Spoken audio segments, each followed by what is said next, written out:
que es la etapa llamada de la organización, ¿sí? ¿Cuál es la diferencia que se contrasta entre la primera y la segunda etapa? Karina. Disculpe, maestro, es que se trabó el audio. Sí. ¿Cuáles son las diferencias que contrastan entre la primera y la segunda etapa?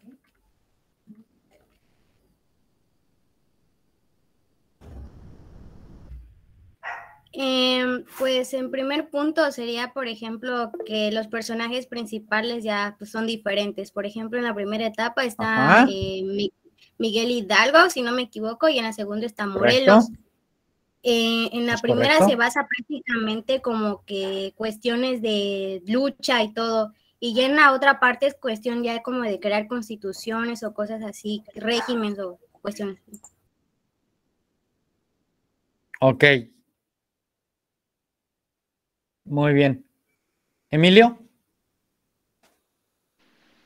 Igual el tiempo, profe. Dijo, si no me recuerdo, creo que era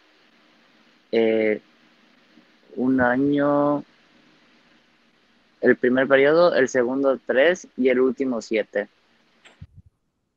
Es correcto, el tiempo de duración del primero de 1810 a 1811, el segundo de 1811 a 1814 y en la última etapa es la de resistencia y consumación, que es de 1814 a 1821. Ok, es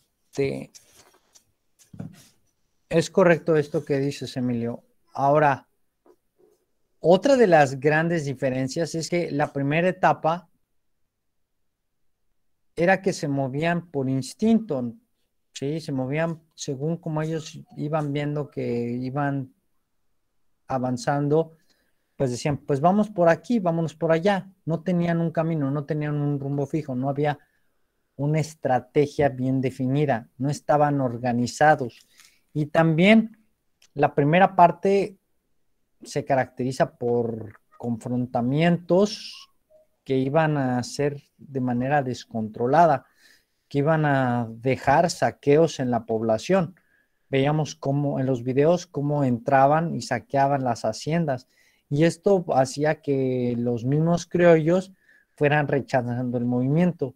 Mientras en la segunda parte, pues ya hablamos de la etapa de organización, en la cual ya no se iba a los territorios a saquear las haciendas, sino que iban con un propósito, cuál era el de tener el control de las ciudades y seguir la avanzada. Entonces, la última clase les dejé que trabajaran en un documento de un PDF. Sí. Sí, maestro. Que es este. ¿Okay? ¿Quién me ayuda a leerlo, por favor?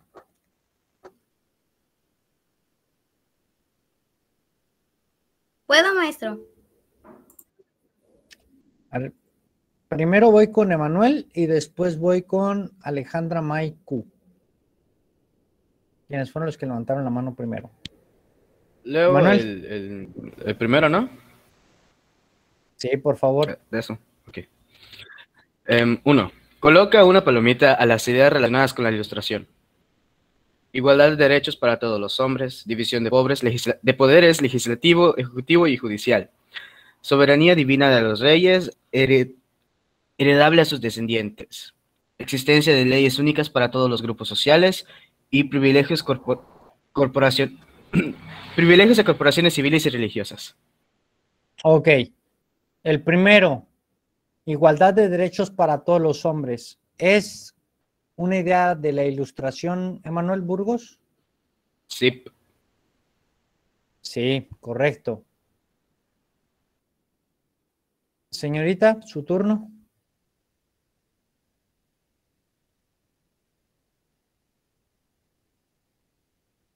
Un momento, profe.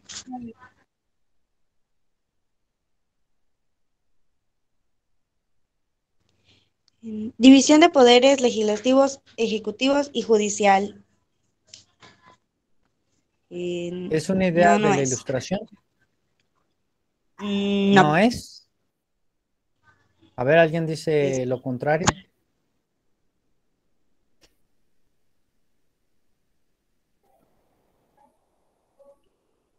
¿Qué era lo que buscaban los...? Dime, Manuel. Sí, es maestro. ¿Por qué razón? Porque buscaban dividir los poderes para que no solamente esté en uno solo, que es los monarcas o los que se encuentran en los puestos más altos. Exactamente. Buscaban disolver el poder monárquico. Entonces, una forma de quitarle el poder absoluto, acuérdense que el objetivo era erradicar el absolutismo. Y entonces, uno de ellos era crear la división de poderes. ¿Para qué? Para quitarle control y que no todo lo que dijera el rey se pudiera hacer a su voluntad.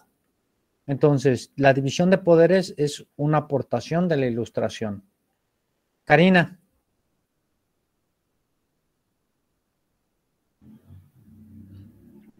¿Me escucha, maestro? Es que se traba mucho mi audio, está fallando mucho mi internet. Ok, soberanía divina de los reyes, heredable a sus descendientes. No llevaba. No era parte de la Ilustración. Exactamente. No era parte de la Ilustración. ¿Okay? Se anteponían los ideales de la Ilustración. ¿Okay? ¿Qué sigue? ¿Quién más quiere participar? Adelante.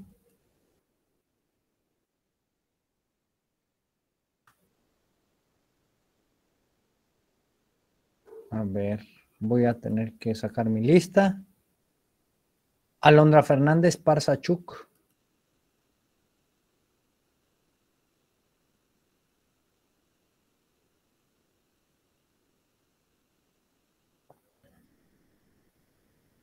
Alondra Fernández está.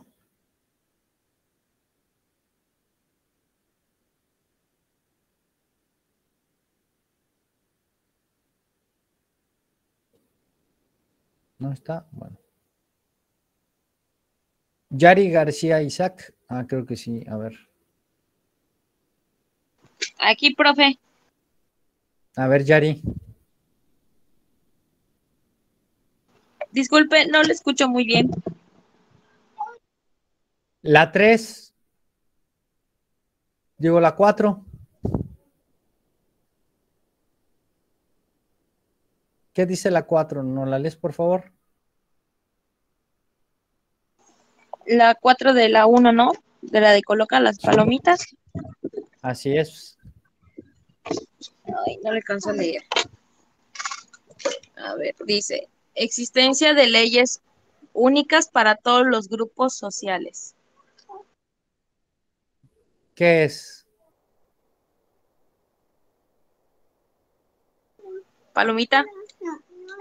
Es una idea de la Ilustración. ¿Correcto? Así es. Muy bien. Xochitl Anaí Correa.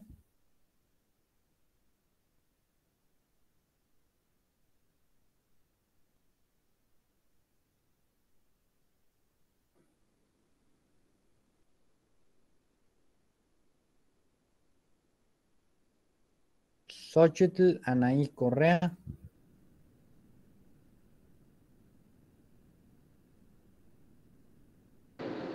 Sí. A ver, Xochitl, ¿qué es la última? La de las primeras columnas. Donde dice privilegios a corporaciones civiles y religiosas.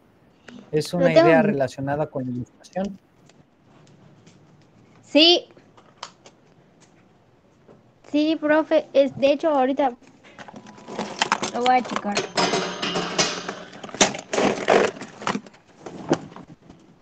Sí, era una de ellas. Sí, el conservar privilegios para para los civiles y los religiosos. Sí. Pues no es cierto. ¿Por qué si subraya pueblos? Sí. Pero estamos hablando de privilegios, ¿ok? Ajá. A ver, Emanuel. Ah, no. El No, no sé. chiste, de hecho, No sé. uno de los chistes de, ¿cómo se llama?, de esta idea de la ilustración era quitarle los privilegios a la iglesia. Y Exactamente. pues, no es. Profe, yo puse que Exactamente. sí. No es, no. Acuérdense, chicos, que como dice Emanuel, las ideas de la ilustración era quitarle el poder al poder, ¿sí? Era, como les digo, quitarle poder al monarca, que en este caso era el rey, para que él fuera el único que tuviera las decisiones, y a la iglesia quitarle el poder que tenía. Acuérdense que la iglesia dominaba. El segundo poder después del rey era la iglesia.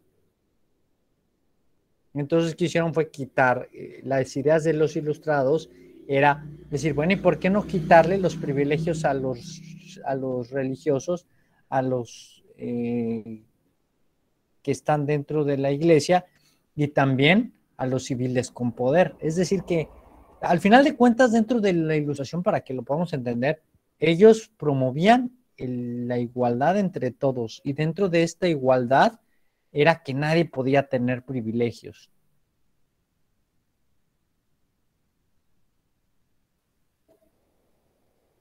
Vamos al que sigue. Bueno, está la sopa de letras que nos iba a servir para completar las siguientes oraciones. ¿Ok? Pacheco, Jorge Alejandro Javier Pacheco, ¿me ayudas por favor con la que sigue?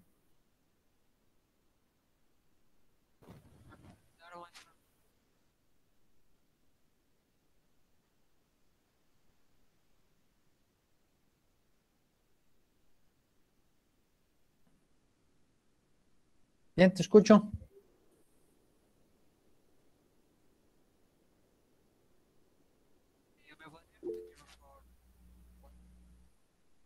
Sí, que leas la primera oración.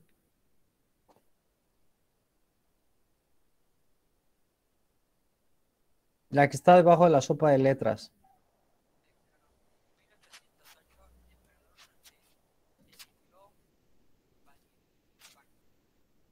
Exactamente, decidió invadir España. Muy bien. Brian Solís. La 2.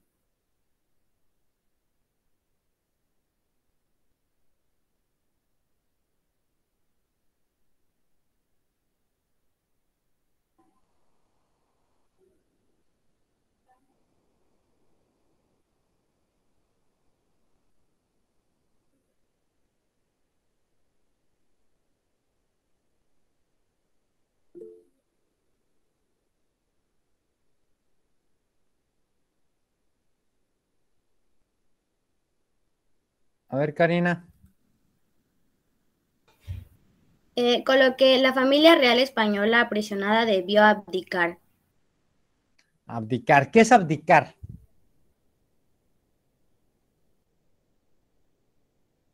Podría ser abandonar.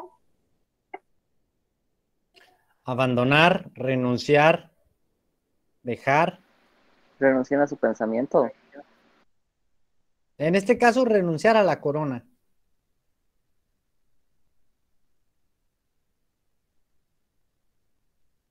¿Sí? ¿Por qué? Porque Napoleón dijo, o renuncias o...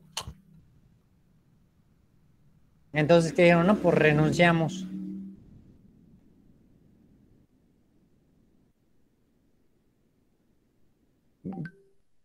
Brito, Presente, maestro. la que sigue, por favor, Brito.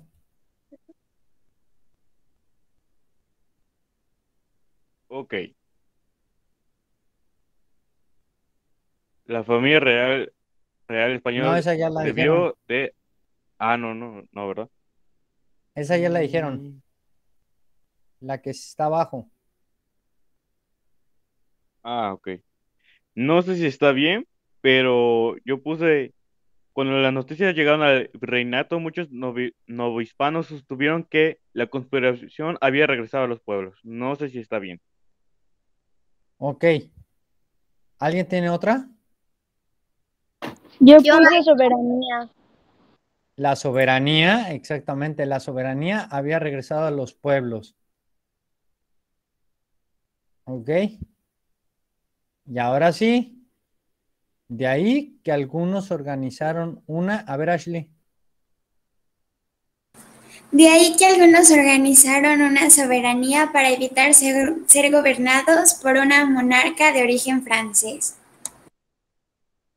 ¿Alguien tiene otra distinta? Regina. Yo puse conspiración. Conspiración. Exactamente, organizaron una conspiración.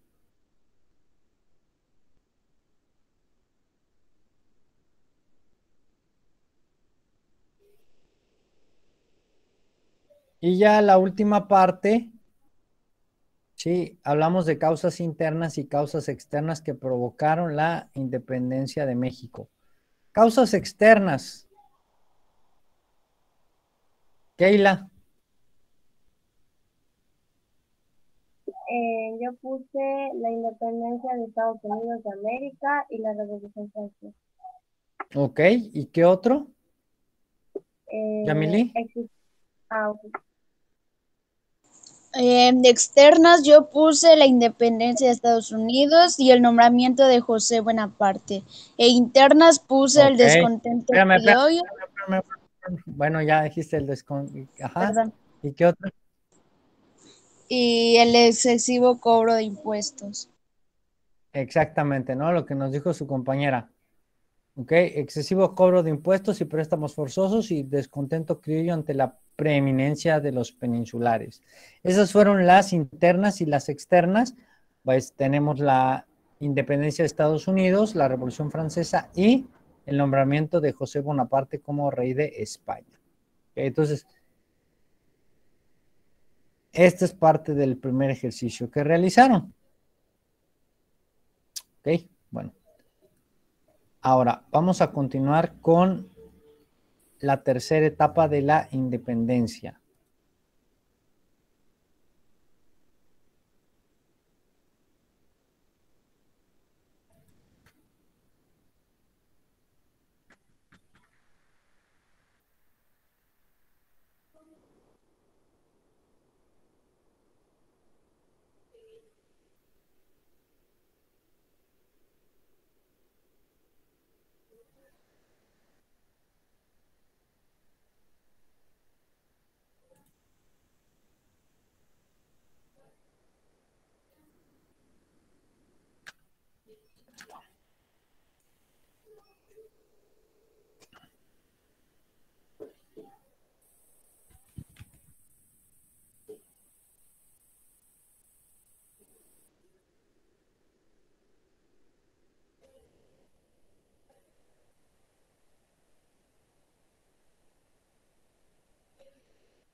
Bien, hablamos de la última etapa, que es la etapa de resistencia y también la etapa de la consumación, ¿sí? Esta es la última etapa de la independencia de México, que a la muerte de José María Morelos y Pavón, pues tenía que haber alguien que se quedara al frente del ejército. ¿Y quién se iba a quedar al frente del ejército? Sería el general Vicente Guerrero, ¿sí? ¿Quién iba a llevar el movimiento hasta el final y lo iba a consolidar con la independencia de México? Esta etapa de resistencia se le considera como la etapa de guerrillas, la etapa de las guerrillas o guerra de guerrillas. ¿Por qué? Porque se efectuaron una serie de rebeliones en la región del sur del país, ¿sí? Principalmente en lo que es el territorio de Guerrero. Por ello es que en honor a este personaje conocemos al estado como el estado de Guerrero, porque acuérdense que el estado de Guerrero como tal no existía, era la Intendencia de México y dentro de la Intendencia de México estaba la provincia que era Acapulco, ¿sí? Pero ya cuando se hace la división de territorios y se integran los estados, se le nombra a este estado como el estado de Guerrero en honor a Vicente Guerrero. Entonces, ¿qué pasa? Pues en esta etapa tenemos que en el año de 1816, ay, se me fue. ¿Qué pasa? Hay una destitución por parte del virrey. Félix María Calleja deja de ser el virrey de la Nueva España y aparece un nuevo virrey que es Juan Ruiz de Apodaca. Este personaje, Juan Ruiz de Apodaca, anótelo, ¿sí? Porque él es conocido como el último virrey reconocido de la Nueva España.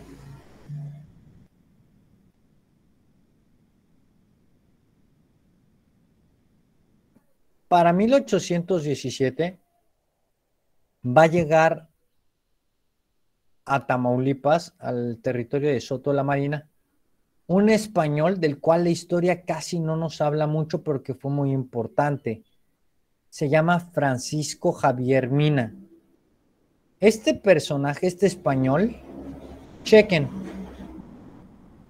la historia es ingrata porque él fue un personaje que sin ser mexicano vino desde Europa a pelear por la búsqueda de la independencia. Él no era criollo y él no tenía nada que perder.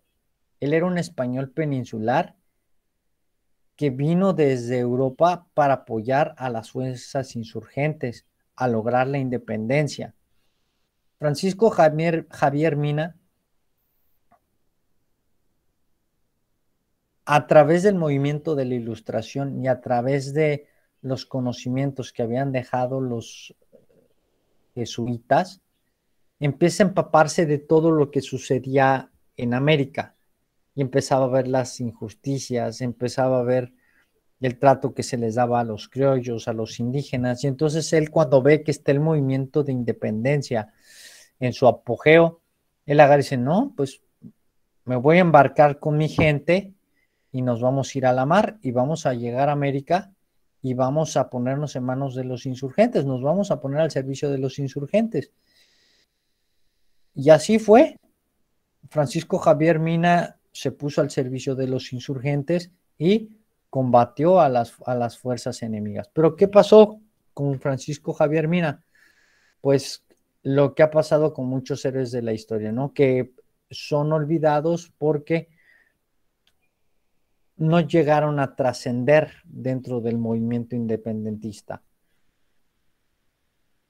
Entonces, ¿qué pasa con Mina? Pues Francisco Javier Mina, al igual que los insurgentes, buscaba disolver el absolutismo monárquico, buscaba sacar del poder a Fernando VII. Y entonces, en esta búsqueda, Francisco Javier Mina es capturado en un poblado que se llama el Poblado del Venadito.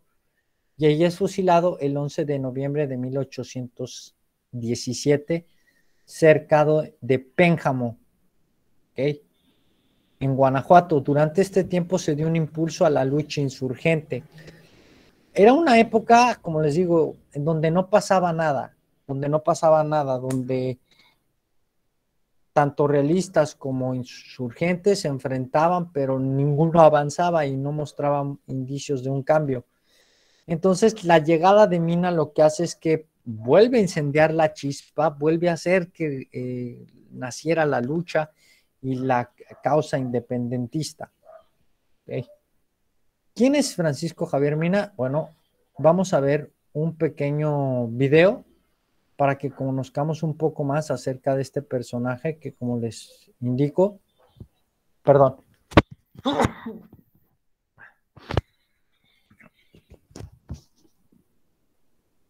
Este personaje es trascendental para la etapa de independencia.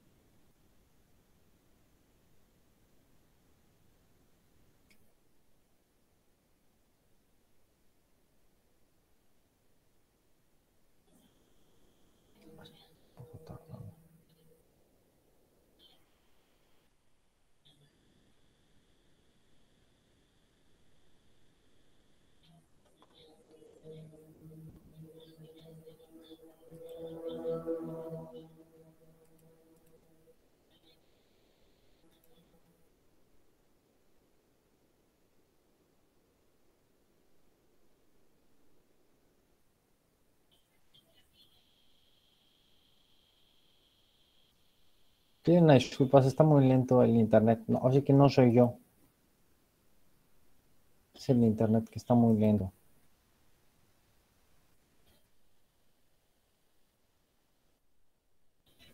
No se preocupe, profe, así está. Bueno, igual el mío está así y el de varios más, igual, por más lluvias de ayer. Sí.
Como UXers debemos pensar todos los días como si fuéramos detectives.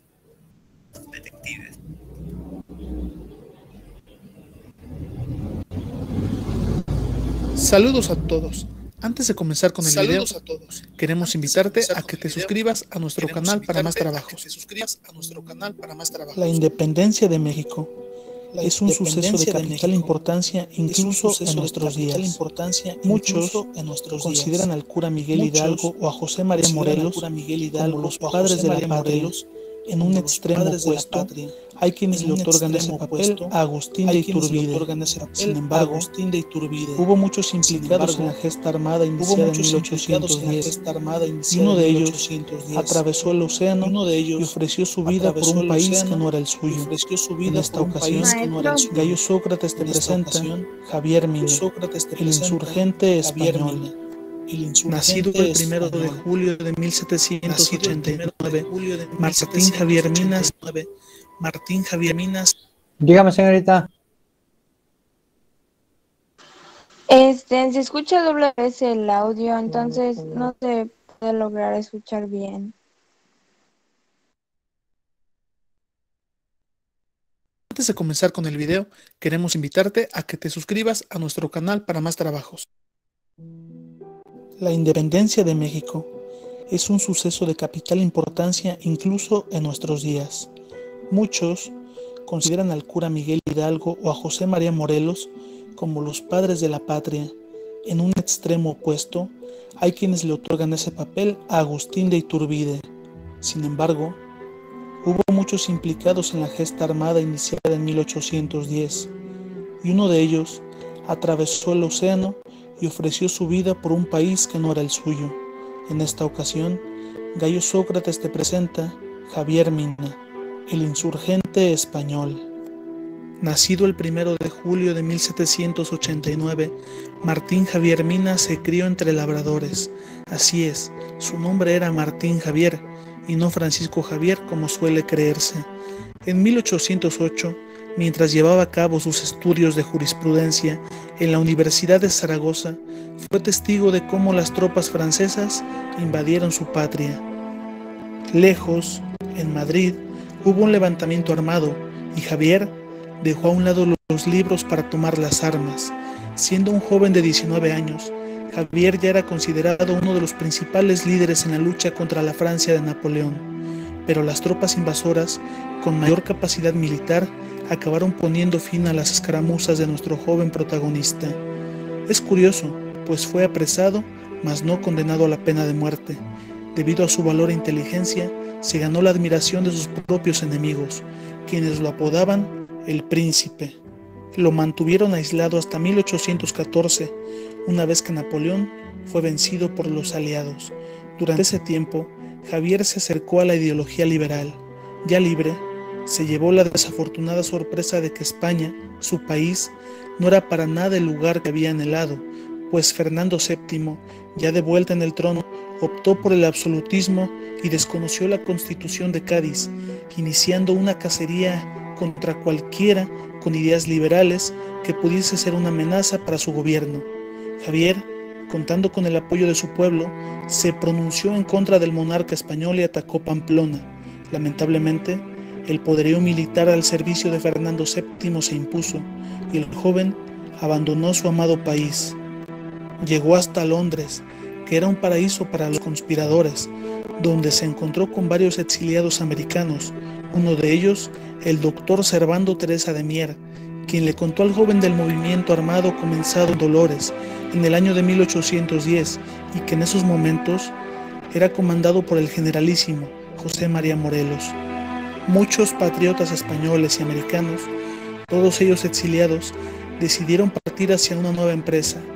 La ecuación era simple: si la Nueva España se libraba del dominio peninsular, el gobierno del déspota Fernando VII perdería su mejor fuente de ingresos económicos. De ese modo, la expedición comandada por Javier zarpó de Liverpool el 15 de mayo de 1816, con 300 oficiales. Llegaron a Estados Unidos, donde Mina se enteró de la ejecución de José María Morelos. De ahí viajó hacia Haití, donde conoció a Simón Bolívar, a quien invitó a su expedición, pero este se negó, pues ya tenía sus propios proyectos. Luego de obtener algunos fondos, la expedición volvió a Estados Unidos para afinar los detalles de su viaje a la Nueva España. Siendo el 21 de abril de 1817, llegan a Soto la Marina, donde establecen un fuerte y comienzan con sus primeras exploraciones. Apoyándose en una pequeña imprenta, hizo que se distribuyeran escritos dirigidos a los patriotas. Se presentaron algunos voluntarios, pero el principal problema era la ausencia de tropas insurgentes cerca de la zona. Al poco tiempo, se vieron acechados por el enemigo y comenzaron las deserciones. En ese entonces, Apodaca, quien ocupaba el poder de la Nueva España, envió tropas para poner fin a los mal llamados invasores, librando la batalla de Peotillos, donde el ejército de Mina venció a un batallón con el doble de elementos, gracias a su talento para librar escaramuzas y ataques que poco a poco debilitaban al enemigo. Ya en junio de 1817, finalmente, Javier Mina entabla contacto con los insurgentes, en este caso, con los hombres al mando de Pedro Moreno, a quien le impresiona la decisión de aquel joven español, a quien acompañó hasta el final. Poco tiempo después, la fama de aquel pequeño ejército, liderado por un joven de 27 años, se extendió por toda la Nueva España. El muchacho ya era una leyenda. Había enfrentado a las tropas de Napoleón Bonaparte, a la monarquía absolutista de Fernando VII, y ahora le hacía frente al gobierno de la Nueva España. Lamentablemente, Mina no logró una alianza total con todos los insurgentes americanos, y en poco tiempo, las dudas, la envidia y la desconfianza generaron problemas dentro de su ejército. Esto ocasionó que Javier fracasara en la toma de Guanajuato, que hubiese sido su gran proeza. No pasó mucho para que fuera capturado y condenado a muerte. En lo que hoy se conoce como Pénjamo, fue fusilado por la espalda, como un traidor a su nación. Mina aseguró no ser enemigo de España, sino de su gobierno tiránico. Actualmente se encuentra en el Monumento a la Independencia, junto a otros grandes insurgentes. Ya a modo de conclusión, la historia de Javier Mina nos deja una gran enseñanza. Nuestro enemigo no es una nación en específico, sino el despotismo, la tiranía y la opresión.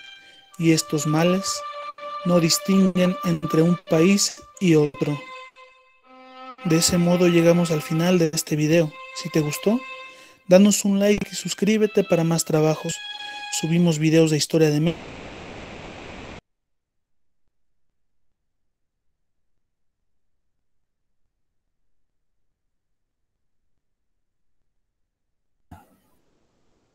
Bien.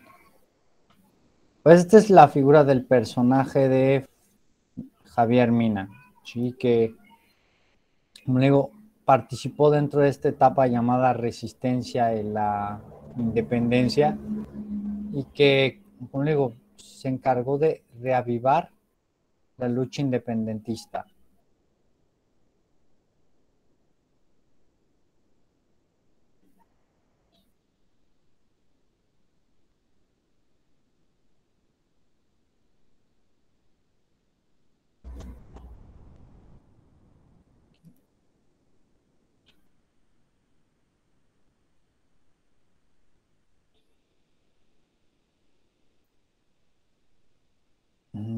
Ahora llegaremos hasta el año de 1820, ¿sí? Porque hablar de lo que pasó de 1818 hasta 1820, pues no pasa nada trascendental dentro del movimiento. Llegaremos hasta 1820 porque es ya cuando empieza a tomarse de nueva cuenta. Para empezar, se retoma la Constitución de Cádiz. ¿Recuerdan que hablábamos de esta Constitución de corte liberal y que había llegado a la Nueva España, que se realiza en el año de 1812 y que llega hasta que recupere en 1814 Fernando VII el poder? Le dice, no, yo qué constitución liberal, ni qué constitución liberal, a mí nadie me va a quitar mis derechos y mis potestades, y entonces la anula. Pero hasta 1820 es cuando se vuelve a retomar la Constitución de Cádiz. Entonces, ¿qué pasa en esta época? Bueno, pues en la Nueva España se empieza a generar descontento por parte de los sectores más cercanos a la Iglesia y proponen apoyar la independencia. Cuando empiezan a darse cuenta que la Iglesia, la gente de la Iglesia empieza con más recaudación de dinero, se empieza a quedar con más tierras, empieza a adueñarse de territorios que eran del pueblo, pues la gente empieza a decir, oye, pues, como que por aquí no va la cosa, y entonces empiezan a promover, empiezan a unirse al movimiento de independencia, no de que se vayan a las armas, sino que empiecen a aceptar el movimiento de independencia como una salida viable para romper con lo que platicaba hace rato Burgos, con el poder de la Iglesia y el poder del rey. Y entonces aquí tenemos a un personaje que es Agustín de Iturbide. ¿Recuerdan quién era Agustín de Iturbide?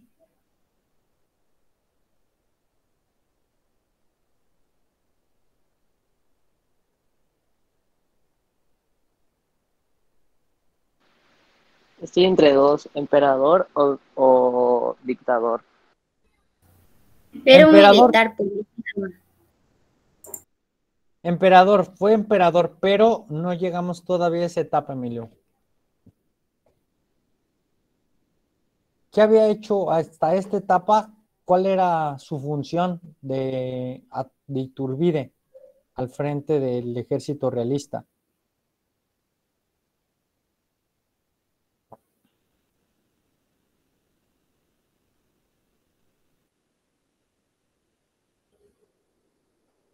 A ver, Manuel, ¿recuerdas?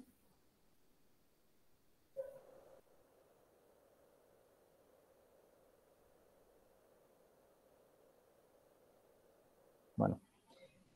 Agustín de Iturbide, chicos, recuerden que toman las fuerzas del ejército cuando a Félix María Calleja se le asigna como el virrey, el nuevo virrey de la Nueva España.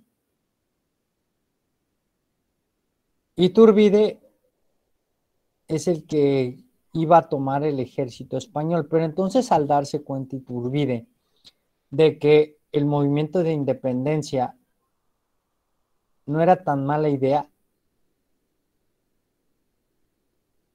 sobre todo para acabar con el absolutismo monárquico, dice, pues, señores, pues vamos a unirnos a la lucha de la independencia. Y entonces manda una carta a los insurgentes para que él y Guerrero se puedan reunir y que puedan juntos confrontar al virrey. Y de esta manera puedan buscar la autonomía del territorio. Pero obviamente con ciertas consideraciones. Y una de ellas era que sí se iba a considerar la autonomía del territorio, pero se seguía ofreciendo a la corona española. Y entonces Agustín de Iturbide, el día 24 de febrero de 1821, promulga el Plan de Iguala, con el cual se declaraba la Nueva España como una nación independiente y soberana. Es aquí, el 24 de febrero de 1821, donde nace el famoso Ejército Trigarante o el Ejército de las Tres Garantías. ¿Alguien sabe o ha escuchado acerca del Ejército Trigarante o qué significan estas tres garantías?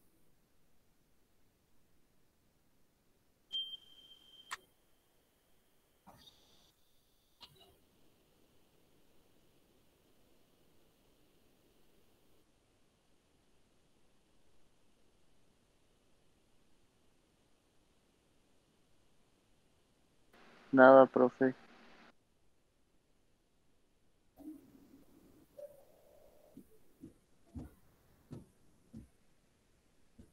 Ok, se los voy a dejar de tarea. Ok. ¿Lo podría volver a repetir? Es que se trabó y Sí. no lo escuché bien. ¿Cuáles eran las tres garantías? O más bien dicho,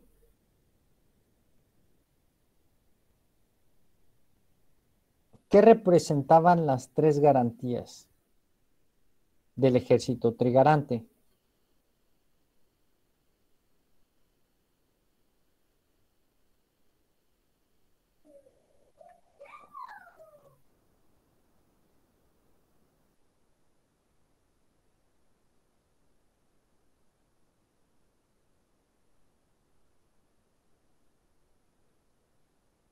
Maestro, esa va a ser la tarea. Sí. Es solo para que lo investiguen, no es para que lo redacten, para que lo escriban, es solo para que lo investiguen qué es, porque lo voy a preguntar la siguiente clase. Profe, ¿puede repetirlo una vez más? Sí, claro.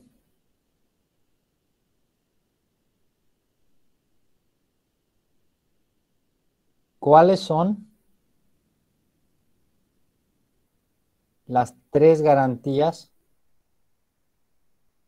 que representa el Ejército Trigarante?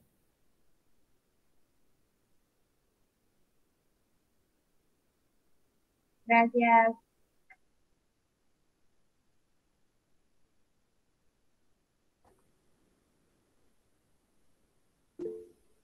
No se vale decir la respuesta, Burgos, déjalas que investiguen. Dime. Maestro, justo cuando me acordaba de algo más o menos de la acerca del Ejército Trigarante me corta. Gracias. Es que déjalos que investiguen.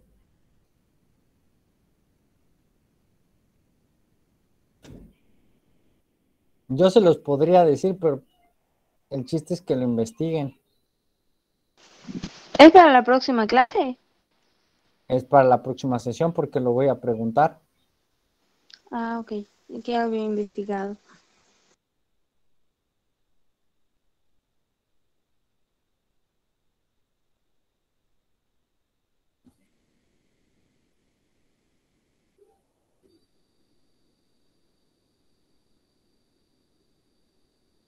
Ok, bueno.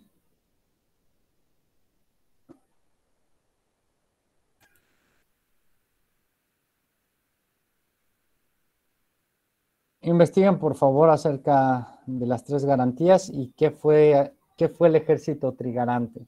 ¿Sí?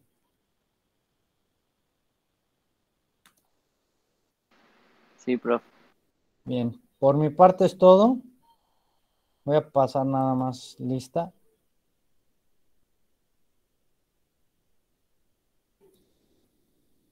Tengo 37 en la lista y nada más veo 30.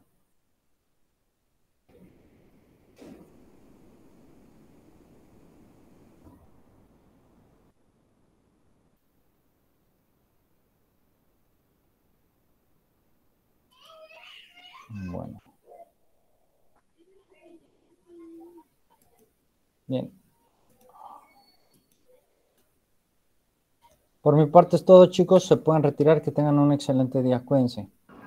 Hasta luego. Adiós. Nos vemos, profe. Hasta luego, maestro. Hasta Hasta luego, profe. Hasta luego.